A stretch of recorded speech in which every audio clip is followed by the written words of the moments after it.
Hi there, this is Mike Shoemake, and I want to quickly go over strategy for open education resource use in your approach to blended learning.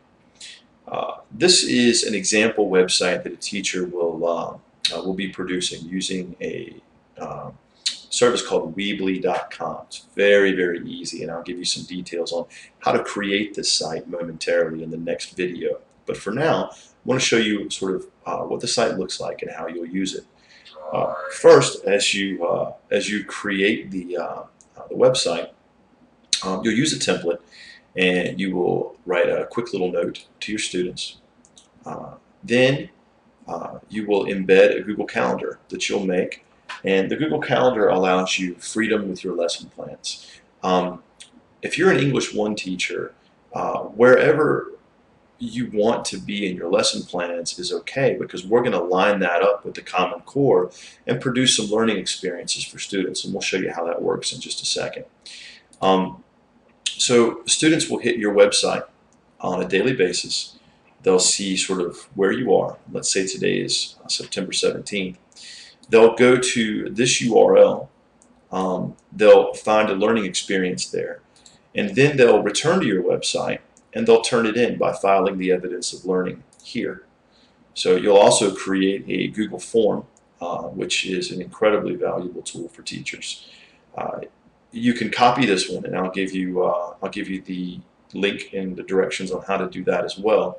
Students will turn the form in by giving their name, their email address, which strand in the Common Core, and which standard in the Common Core this particular assignment addresses.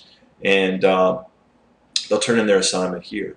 That's valuable because you'll be able to sort and resort that spreadsheet so that you can gather all kinds of data around student performance as well as value of the assignments. So back to the site. It's a very, very simple site. It basically has a calendar of where students should go, a note, and then a place where students can file their evidence of learning. From there, you can add to it, or you can keep it the way it is. Let's take a look at what happens when they do go to sort of the database, the source of information. A source of information, if you're a student, you click here, you copy the URL,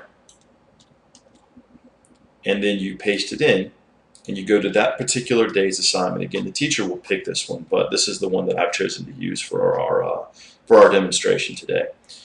This is Strand 1, Standard 1, and it will drop the students right here.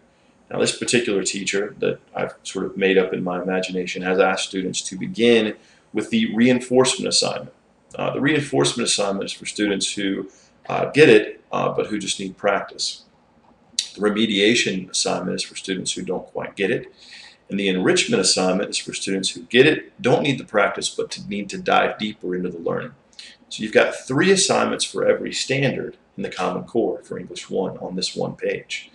They'll complete the learning experience here, and then they'll file their evidence, and they'll have instructions here for how to file that evidence by simply going back to the website that their teacher has and going to the File Your Evidence button. They'll drop it in here. The assignment's done. It will pop up on a spreadsheet in front of the teacher. The teacher will be able to give feedback straight to the student's email address and enter a grade in the gradebook. That's how the site works. It's very simple, and I'll go into how to build it momentarily in the next video. Thank you very much. This is Mike Shoemake.